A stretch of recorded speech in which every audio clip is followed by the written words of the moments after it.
they call PGLFs, which are programmable life forms, possibly to be used as part of the military abduction program. This is really dark, nefarious activity that's going on. Again, this is just, just in West Berkshire.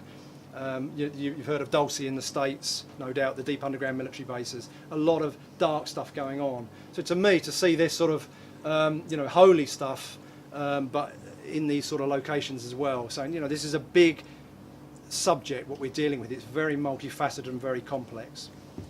Okay, so what I'll do, we'll stop there, and then if you want to have about a 20-minute break, if that's all right, and then come back and I'll do the final bit afterwards, all right? Thank you.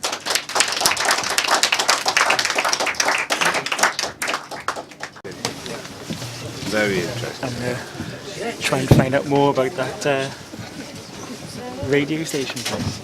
So what did you see characters think about it? Characters.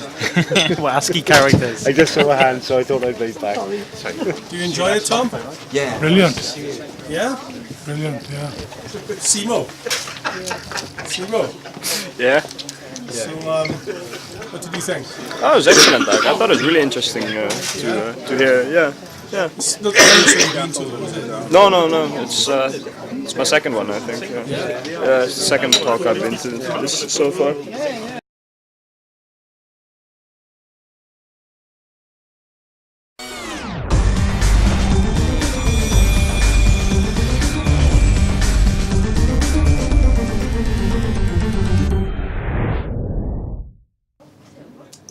Are you all right? Yep. I'm cool. Okay. Let's go.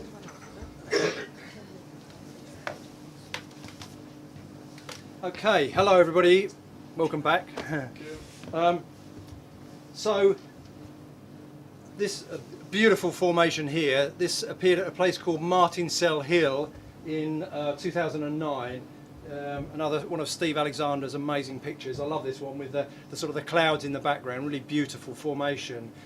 Another one that's sort of precise to the millimetre basically when you look at it. But what's amazing is I actually call this one the wheat from the chaff. Because it's, as you can see, the formation itself is only in the wheat field. Next to it is a field with grass in it, and yet none of the images in that, only within the wheat field. But what is amazing is there was actually a photograph that was taken of this image from above, and at the very place in the grass field where you would have the, if it had continued, you'd have the circle there of that sixth arm coming out. There were some cows in the field and they were actually standing in a perfect circle in the very place where that circle should have been if it had been there. So again, this sort of adds weight to the fact that there's more going on to this than just, just in the ground, as it were. It's as though they were able to subtly detect the sort of the energy or, like the etheric blueprint of that formation as if it had continued. Really incredible. And this is one of the things I've seen. It's as though over the years, as though the crop itself or the creative force can be crop specific. It can actually specify the type of crop only that is to lay and nothing else other than that particular crop, which is sort of taking it to whole new levels. This is a photograph that I took in a formation which I believe was a genuine formation in 2003 this was, and this sort of highlights that fact that all of the wheat within the formation was laid, but there was actually a stand of weeds in the formation, and they didn't actually lay down, only the wheat itself. Now I've seen this, other researchers have seen it, like this with either weeds, sometimes with small flowers or poppies that you will often get around wheat fields. The poppies themselves remain standing, but the wheat itself is laid. It's pretty amazing.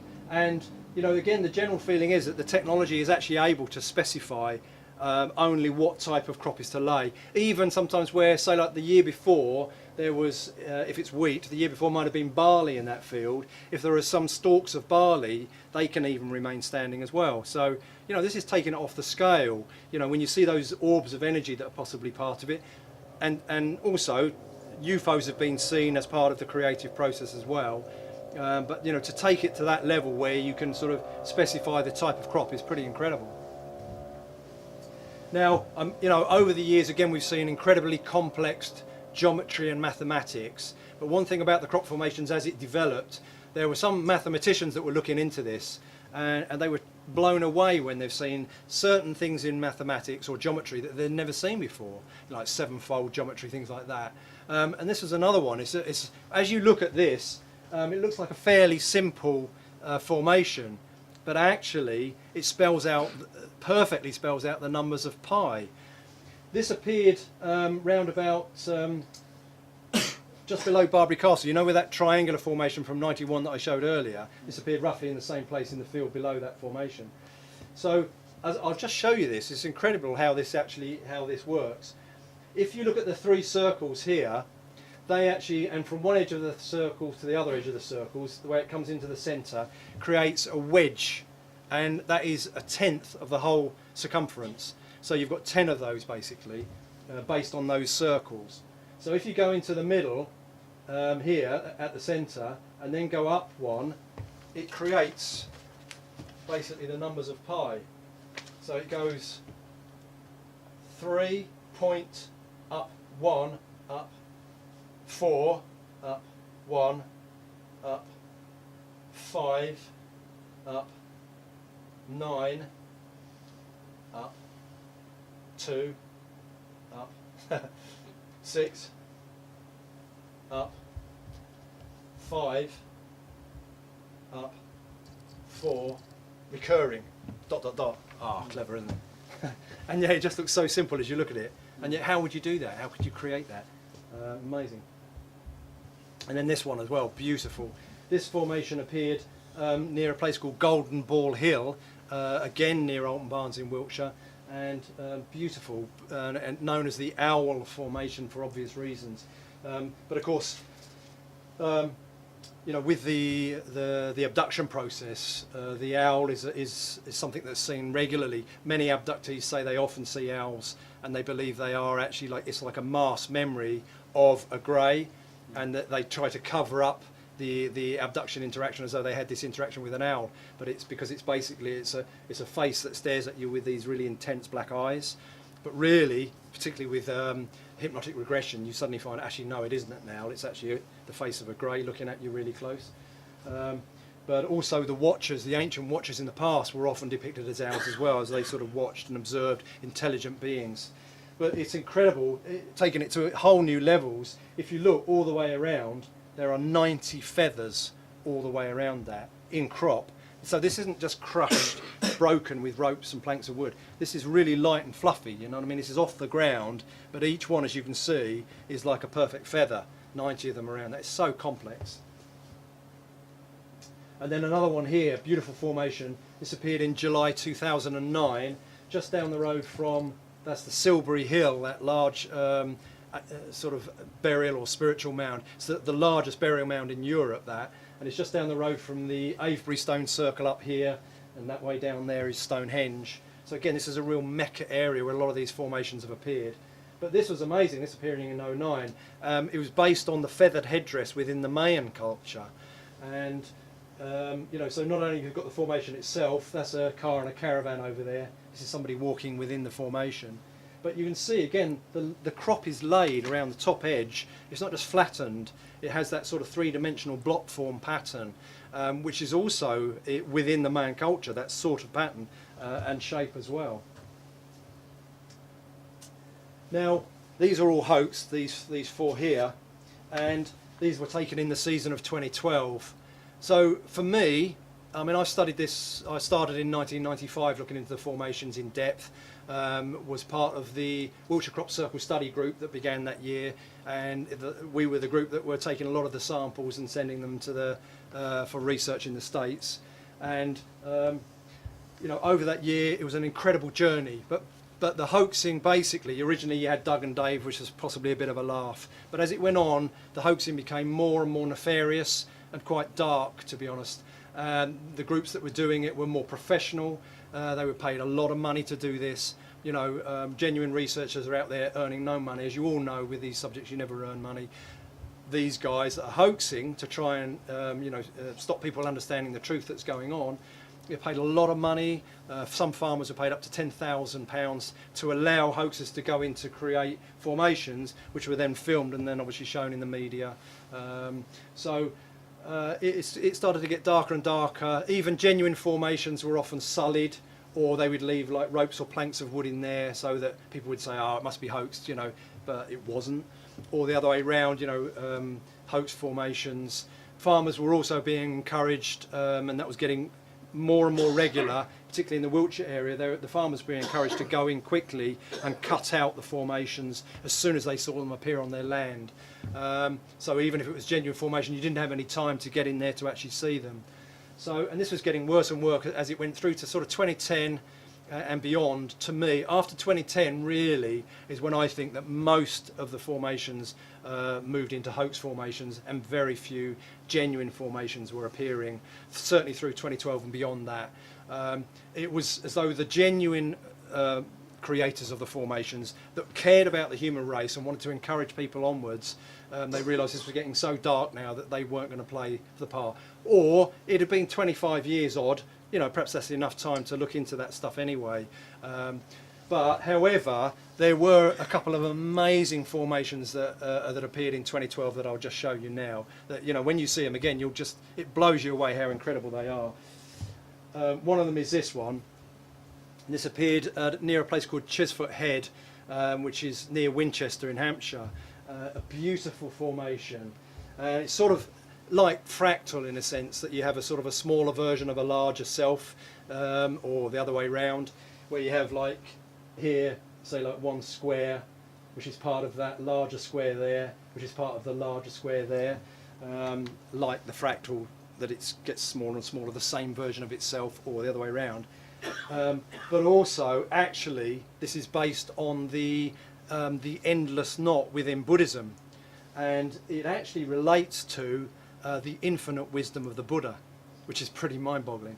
And again, it's like those other things that I mentioned earlier on, like this, that all things are connected. As this is, you can follow the line and it will go through the whole thing basically. All things are connected from the microcosm to the macrocosm, as the consciousness of Buddha and of course God beyond. It's pretty profound stuff at the end, yeah. And then this one, the next one, when this appeared, is mind-boggling. This is like a three-dimensional cube, but again, the further back you go, you'll look at that and just go, this is incredible. Imagine trying to create this with ropes and planks of wood. It's like a 3D cube that stands out from the field. If you look at these, particularly along the bottom here, look, it's as though they're actually going within the cube itself, like the classic sort of Bohr cube in Star Trek. Amazing, that in itself. You've also got the crop around it on the inside is all woven like cloth, and there's this tiny fine line here as though this is actually entering into that.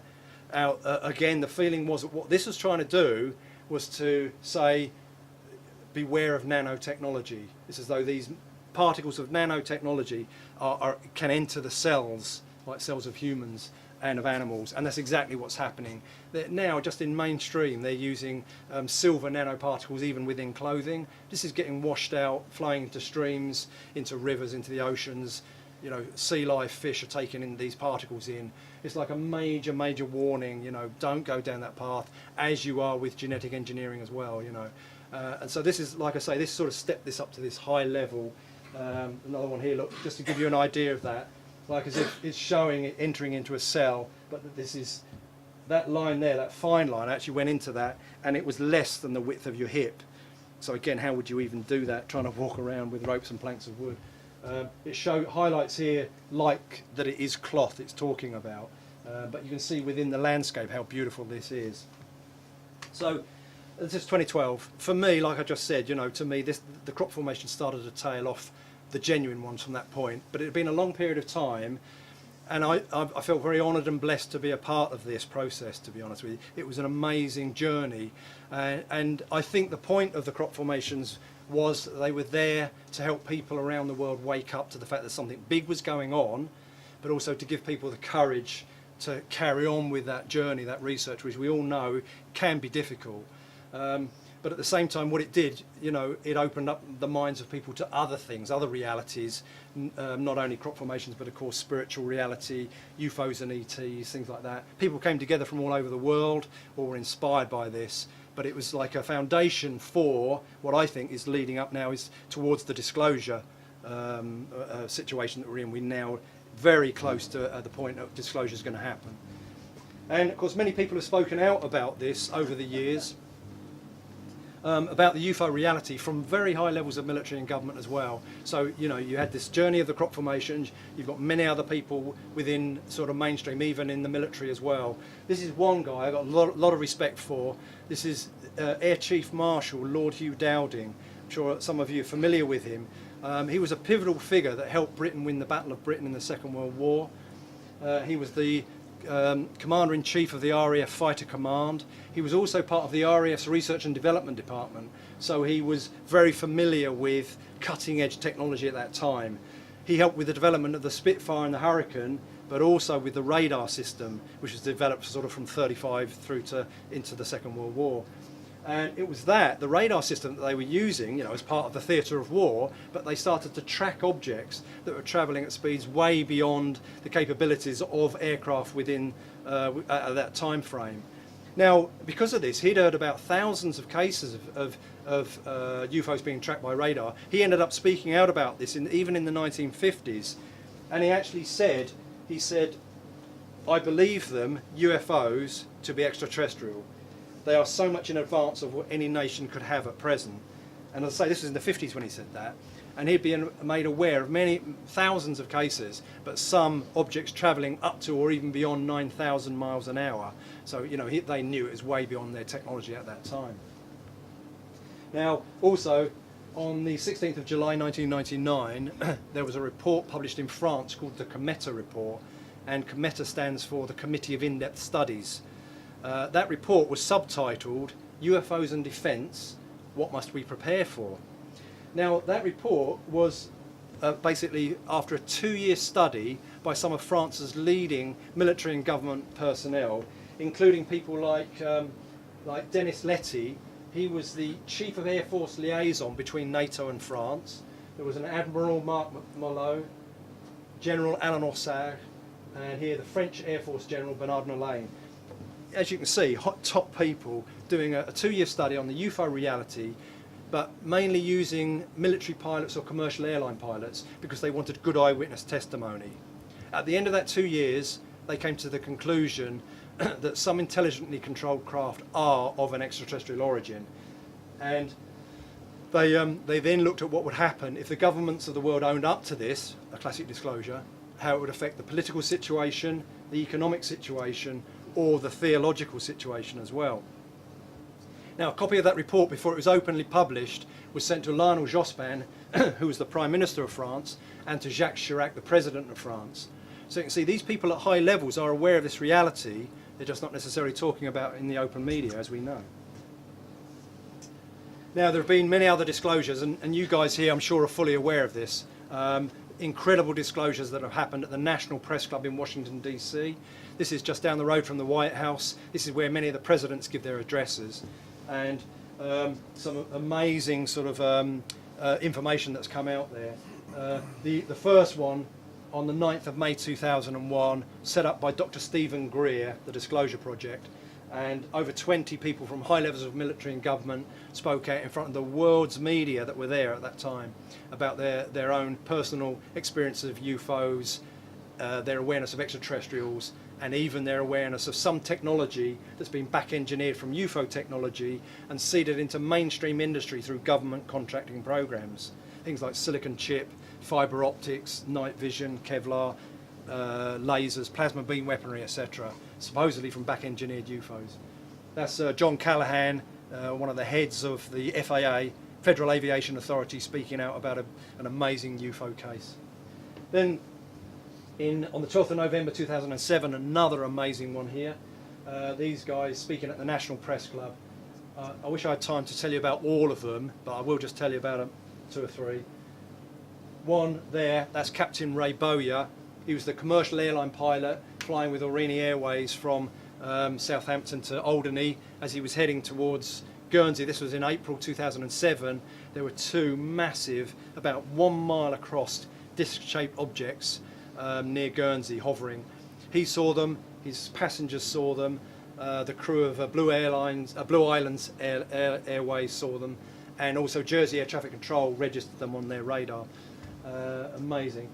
You've also got here a Peruvian pilot that actually fired 30mm cannon on a UFO that was below him, and the bullets themselves, they didn't ricochet off, they didn't cause damage or destruction, they just literally disappeared as he saw the bullets hitting the desert, then they went across the UFO and just disappeared, and then he saw them hitting again the desert beyond it. So he knew he had theoretically hit the UFO, but they just disappeared. Amazing. There's also here General Parviz Jafari. He's from the Iranian Air Force, where he was scrambled to a UFO, had lock-on with Exocet missiles to fire on a UFO, and then all of his weapon systems cut out on the military jet. You know, just simple as that, completely shut out. And then the last one I'll mention here, the former governor of Arizona, Fife Symington, who, along with probably about 10,000 other witnesses that have spoken out, witnessed in March of 1997 that massive 1 mile across triangular or boomerang-shaped object that flew over Phoenix, what's called the Phoenix Lights. This massive object flying silently and slowly over the city, thousands of people watching it, seeing the stars blot out as it passed over. This wasn't military flares.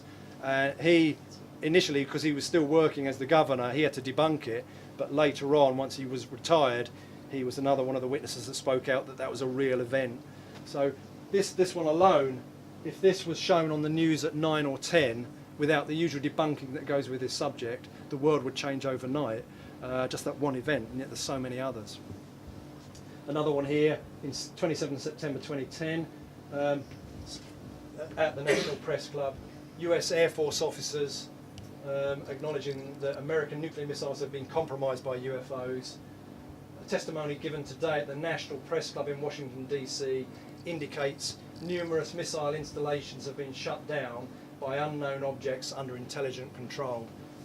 And then this one here, more recently, on the end of April, early May 2013, what are called the citizen hearings. Again, they were pushing for congressional hearings, open congressional hearings, so the people of the world can know that this stuff exists. This one here, they were actually about 40 researchers and witnesses speaking in front of former congressmen and a senator at the National Press Club about their experiences. This particular photo, the guy that's speaking at the time is Captain Robert Salas, and he was the launch control officer of a nuclear missile base, Malmstrom, where again a UFO that was hovering was able to switch off all of the nuclear missiles. And he said that's impossible. You shouldn't be able to do that because they've got backup systems. You can't do it. But it did, as it happened to many others, not only in the States but Russia as well. So, you know, some big stuff going on. Now this is an illustration of the triangular UFO that landed in the forest at Rendlesham, 26, 27, 28 December 1980. You know the Rendlesham Forest case, of course. This UFO that landed, a triangular UFO, some of the military personnel that actually touched it, so they recognised that it felt like metal or glass. It had symbols on the side of it here that were drawn on this object. So it was like a metal UFO, but there was other stuff with the Rendlesham Forest case involving orbs of light that were flying about. There was a UFO again that shone a beam of light, a pencil-thin beam of light down into the nuclear weapons storage area, and most people didn't even know that Bentwaters, RAF Bentwaters, had nuclear weapons on at that stage. It was mainly they were thinking about Greenham Common, and also a UFO shone a beam of light down in front of the feet of the Deputy Base Commander, Lieutenant Colonel Charles Holt. So again, you could say that's a classic communication that was going on there.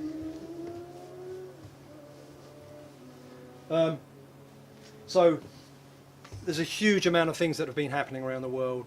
As I say, for me, the crop formations were they were a very big piece of a larger jigsaw. There's the UFO stuff as well. That we are heading towards that time when disclosure is going to happen. I think possibly the governments aren't going to own up to it, but something may occur where it has to come out. It's going to be dodgy because if the media are still in control of giving information, as you can imagine, it's going to be pretty skewed towards the negative. When it happens, there's going to be massive debate around the world, discussions on the reality of ETs, of which there are many, and of the fact they've been here for a long period of time through history. So this is also clearly going to be of major discussion within religion as well. It's believed that certainly the Vatican has the Vatican Commission that's been looking into the UFO reality over many years, and that they are fully aware of it, probably preparing for the day that they have to sort of step up and speak about this or talk about it once it happens. So it's going to get pretty crazy once the UFO reality is acknowledged around the world. But like I say, I think the more that people can understand the truth of the various areas, the easier it will be for people when these sort of changes come up, because they will. I think it's important to know as much as you can about the various things that are going on around the world. Okay, so this is the last slide. Again, going back to the crop formation world, it was more than just images, more than just geometry and mathematics. There was a lot more going on. The bores of light that I mentioned earlier was part of it, that was taking this to new levels of technology. The fact that it could be crop specific was pretty amazing. And also there are several researchers that have had experiences of like a telepathic acknowledgement, where they would think of a certain image and the very next day that image would appear within the fields. So the exact image, even the parameters that they'd sort of thought about, were laid within the crop. So something was able to acknowledge even a telepathic sort of aspect to this. So this is stepping it up to whole new levels. This is another one as well. In 1996, there were some people that in Wiltshire, they saw a formation appear. Basically, there was a large beam of light that shone down from the sky, and below it, a simple circle of crop sort of collapsed, creating this image. Now, that in itself was amazing, but they said that what was incredible was the actual beam itself. When they looked through it, it's as though it was daylight. This wasn't just lighting up the field. It's as though everything beyond it, the field and into the sky, was a different time. It was as though it was actually daylight. They called it the daylight doorway for that reason. And then everywhere around was still nighttime and dark and starry. And then as the light sort of went in on itself and disappeared, basically then it was all night again. So this again was, adding a sort of anomaly of time to do with this as well. So as I say, it's been an incredible journey. I think we're at a major time of change on Earth. Once disclosure happens, the more that we have information on these various aspects, it's going to be easier to deal with the stuff that's going to happen. But I think, we're in fascinating times. Thank you very much.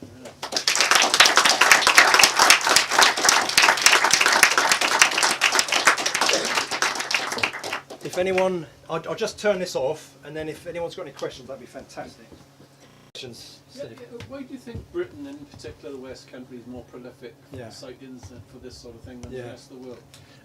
Steve said, why do you think that the West Country was more prolific for these formations than the rest of the world? As I said earlier on, they have appeared in about 42 different countries all over the world, but mainly in that area, south of Swindon really, in Wiltshire, Hampshire, and certainly 80% of all the formations have appeared in that area, and all the more complex formations, as you saw tonight. There's various theories to that. Some people say it's because there's a lot of ley lines in that area, very powerful, like the Michael line and things like that, through Stonehenge. Some of the formations use that, but of course, as we know, ley lines are all over the world. Some people say, well, it's because of the military bases there, like Salisbury, Porton Down, Boscombe Down, which again, with the biological warfare unit, stuff like that. Other people feel that it's the ancient sites, Stonehenge, Avebury, but again, of course, we've got ancient sites all around the world, so we could have them in sand near the pyramids. They have appeared in different mediums, not just in crop. They've actually been seen at the tops of trees, where the trees are bent at a 90-degree angle at the top of the tree in a circle without snapping. So again, I don't know how you do that. There was also actually in Finland, there was an ice circle that appeared on a lake, a perfect circle within the lake that was just suddenly not frozen anymore. And the researchers that saw this was amazing, and then it started to refreeze again, but a perfect circle. But for me personally, there is no definitive answer to that, I don't think. But I think by having it in one location, what definitely happened is that people from all over the world started to come to that location from, you know, sort of 1990 certainly onwards, that first formation I showed. And it's as though by having it in one location, it allowed people to say, I'm going to go there next year and I'm going to look at these as they appear through the season. You know, and you had that sort of excitement every year of thinking, oh, I can't wait to what's going to happen next year. You know, this is when it was, you know, the really amazing stuff was happening, and you knew that something was going to happen next year. What was it going to be? You know, really exciting. What new messages are we going to get? And that is what was going on. So I think it had gone all over the world as it could have done. You know, a brilliant one here, a brilliant one. No one would have known where to go other than local researchers. But because it kept doing year after year after year in the same place, it allowed a much greater body of work of research and understanding. So, you know, for me, I think that's probably the reason, because it helped people to wake up to, you know, all the bigger realities. And do you think there's a spiritual transformation, Yeah. evolution, and the focus is on Britain then, but like the build up to 2012? Yeah. And you had the Olympic Games here Yeah, in yeah. 2012, Yeah. where the focus had been Yeah. on Britain anyway, Yeah. and then all of the world came here. Yeah, I think, I mean, particularly the lead up to 2012, again, most of you are familiar with that. There were some formations that seem to really highlight about the transformation in 2012. I haven't shown them tonight, but definitely, you know, that was another focus. People were definitely, it was adding weight to the fact that something big was coming while this was going on, and people were concerned about the 2012 stuff. That Mayan feathered headdress was another one. When that appeared, you know, people were saying this is trying to define that. So that was definitely part of it. So there's like a build up of yeah, energy there. I know. I think it hasn't gone away. I think post 2012, No. I think we were probably meant to move into a time when we have to be responsible for things ourselves. Again, on a spiritual level or even a physical level, and that's what's going on. It's been hard since then because you haven't got that support that you had, but at the same time I think it's time for us to stand on our own feet, and I think that's going on. Yeah, hi.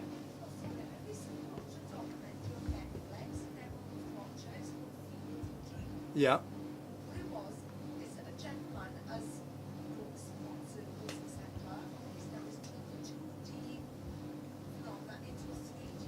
Yeah. Wow, really? Yeah. Yeah, yeah, yeah. I was just wondering, as you said, there are different messages that might be sent that it's just, we're not intelligent enough yet to comprehend. Yeah.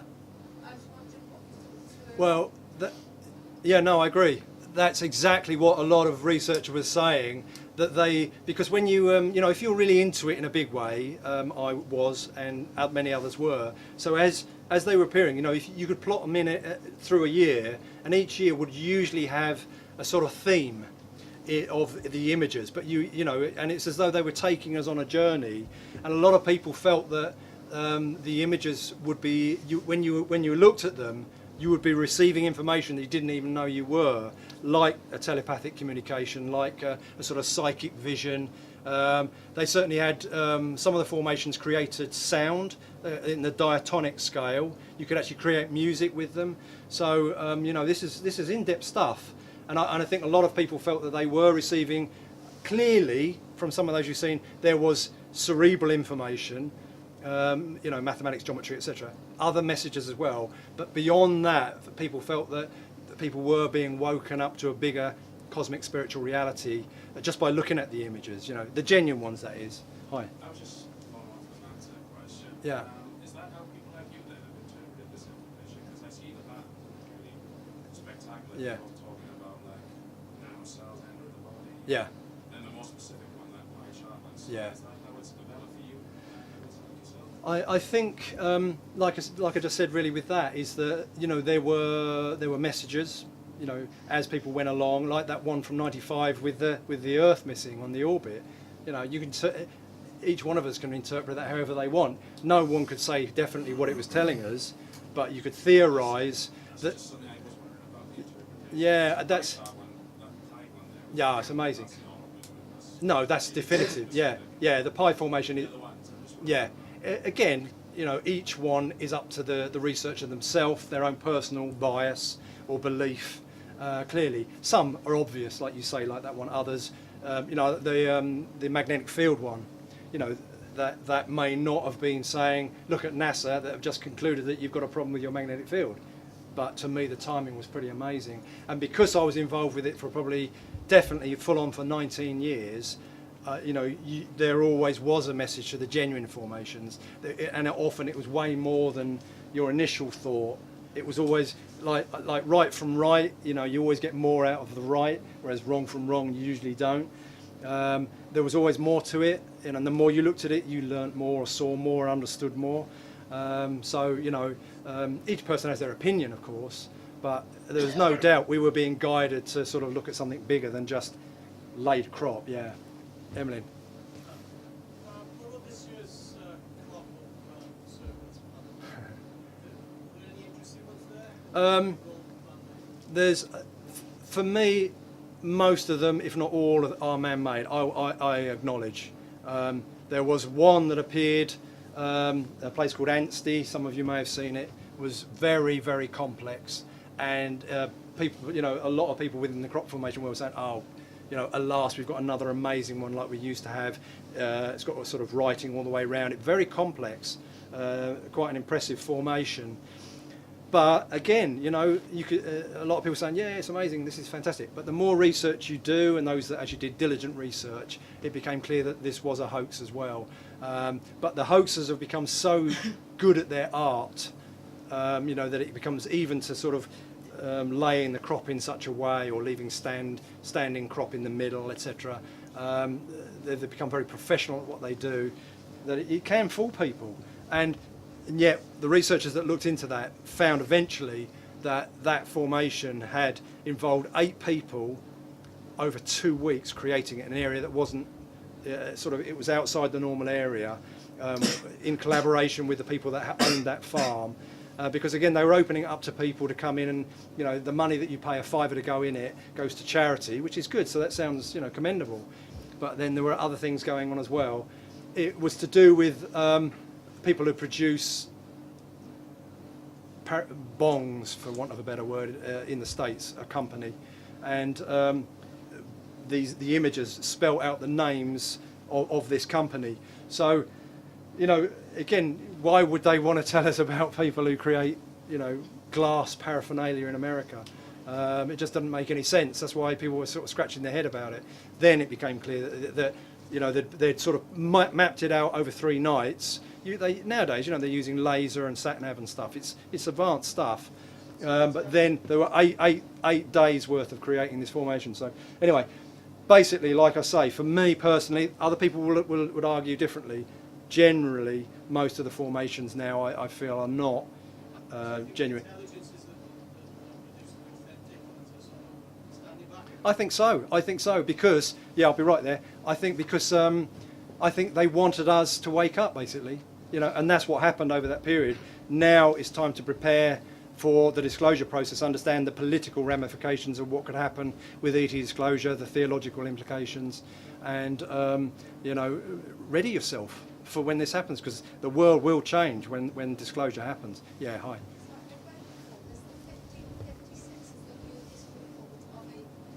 Yeah. Yeah. Yeah, that's right, yeah. Yeah, exactly, yeah. Yeah. So do you think they've given us these signals for years and years and years, and we just aren't the intelligence to pick up? I mean, that's called the devil mowing image. You've probably seen that picture. It was in a wood block of like the devil with a you know, with a scythe thing, cutting that. Yeah, that a vicar saw, actually, funny enough.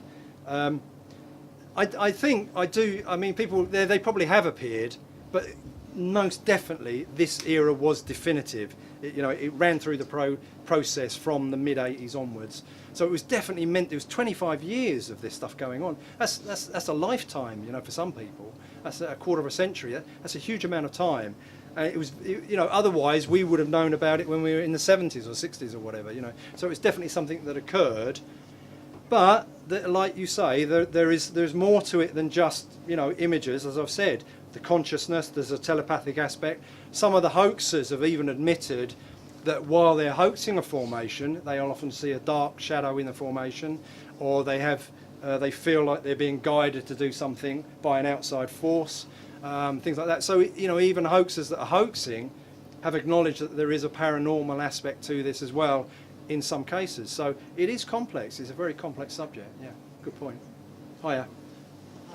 I'm just inquiring, have you ever read or come across Dolores Cannon's Yes, book, yes. Nostradamus? Yeah, absolutely.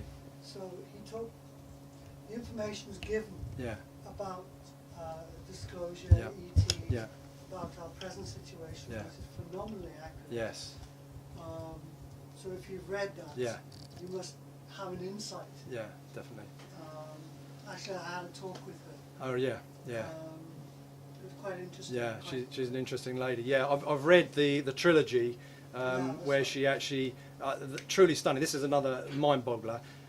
I don't know how many people know of Dolores Cannon, but she did a lot of regressive hypnotherapy on people in America, even people who went back to the time of Christ, who had previous incarnations at the time of Christ, things like that. She was working with some people that were they were going back in time to the time of Nostradamus, and because they wanted to, once she realised that they were communicating with Nostradamus, As if he was alive. as if he was alive. And this is what I loved about this, talking about the orbs, is this was in, I think it was in the, what was it, early 90s, or when they were doing that? I can't, something like that, They yeah. started. Yeah, so they were going back in time to communicate with Nostradamus, who they would see then, you know, doing the work that he did when he was writing the prophecies. And they then started to say, well, what does this mean? You know, what does that quatrain mean? And he'd actually tell them in real term, coming into their language. So they started to write it, and over a period of time, they started to get more and more information. So she thought, hold on, we can actually find out what the actual quatrains mean in modern 1990s American language, and rewrite the works of Nostradamus. It's mind-boggling. But what blew me away about it is that they were going back through regression to communicate with Nostradamus. He was alive at the time, and what he used to see when they appeared were orbs of light in the room.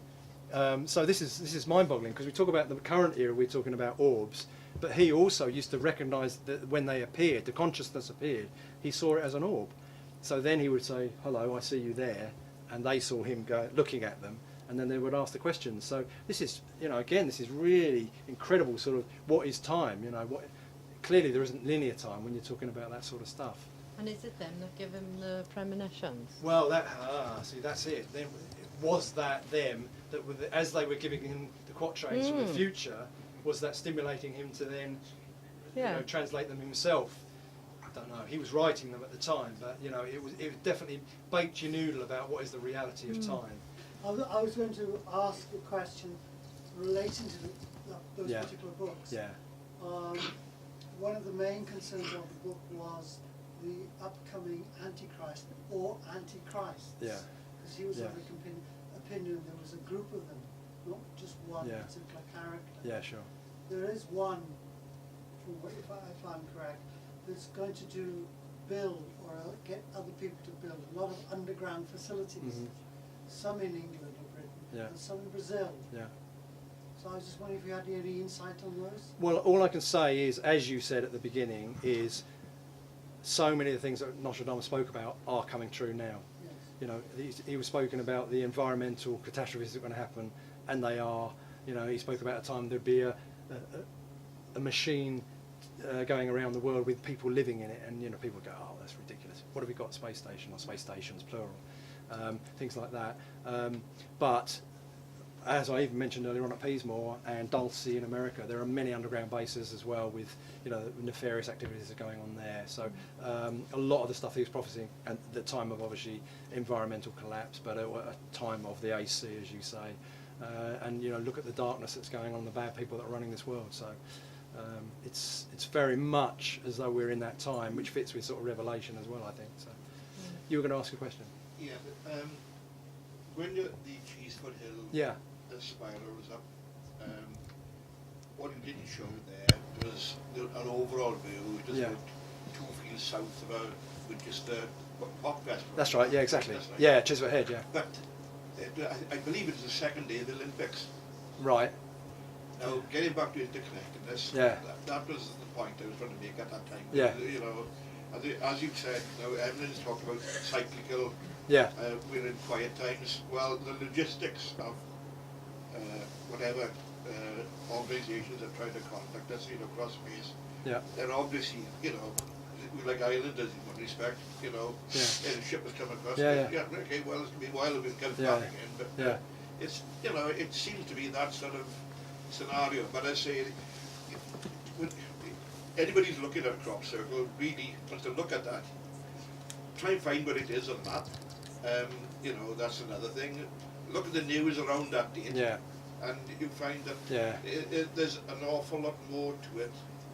I mean, the Just meets the eye. Chisfoot Head one is interesting because that was the place where, in the early days with Colin Andrews, when he was doing the research, it was a perfect amphitheatre, and in the sort of the 90s, early 90s, there were some amazing formations appearing there, and that's why they then did that that TV program where they were monitoring, and then of course the military did some debunking and did some hoax formations. The other thing then, sorry, my apologies, but is that getting back to the Stone Age area, that's been populated for 8,000 years. Yeah. Now think of the Egyptian civilization as advanced 4,000 years ago. I've got a book which is hopefully coming out very shortly, Stonehenge When Decoded. Right.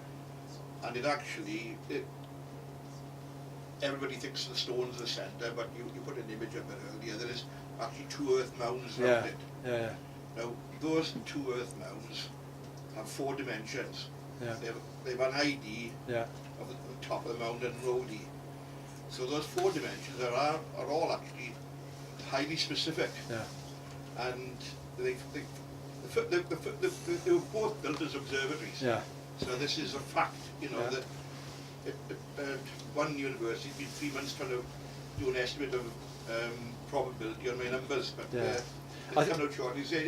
It is a very long, well-established site. I think the thing is, again, I mean, it's very clear that with the ancient astronaut theory that ETs have been here for a long period of time. It's not that they're just appearing now and just giving us these images. They know more about humans than humans know about themselves, I think. They've been around for thousands of years. They've been part of our development.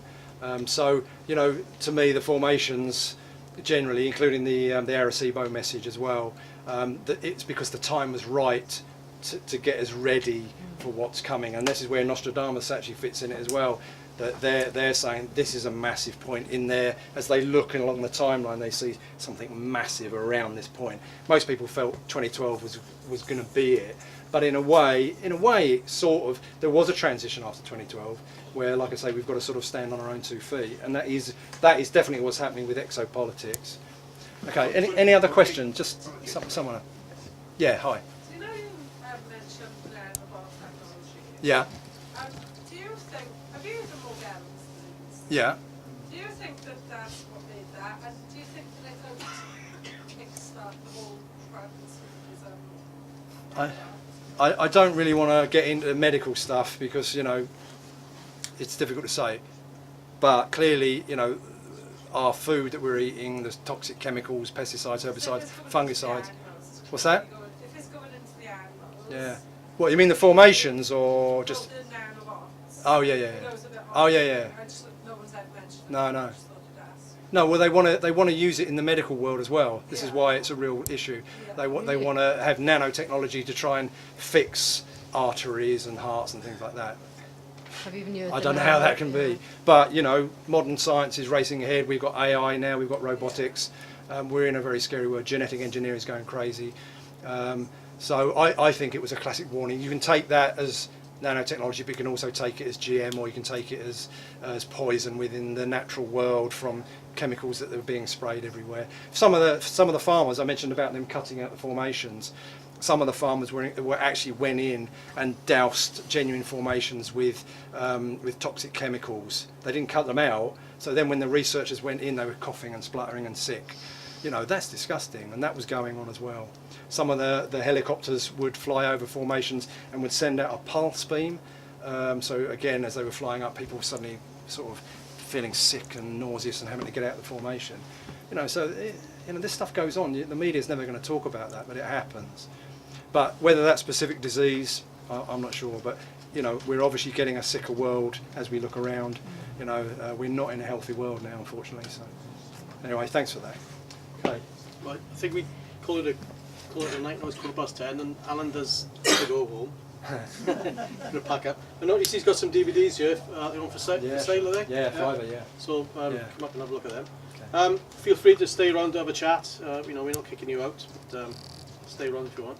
Well, can you put your hands together for Alan for a fantastic talk? Thank you. Thank you very much. Thank you.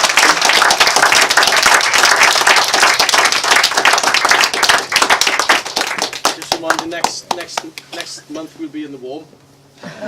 In the conservatory, on the right hand side as you come in.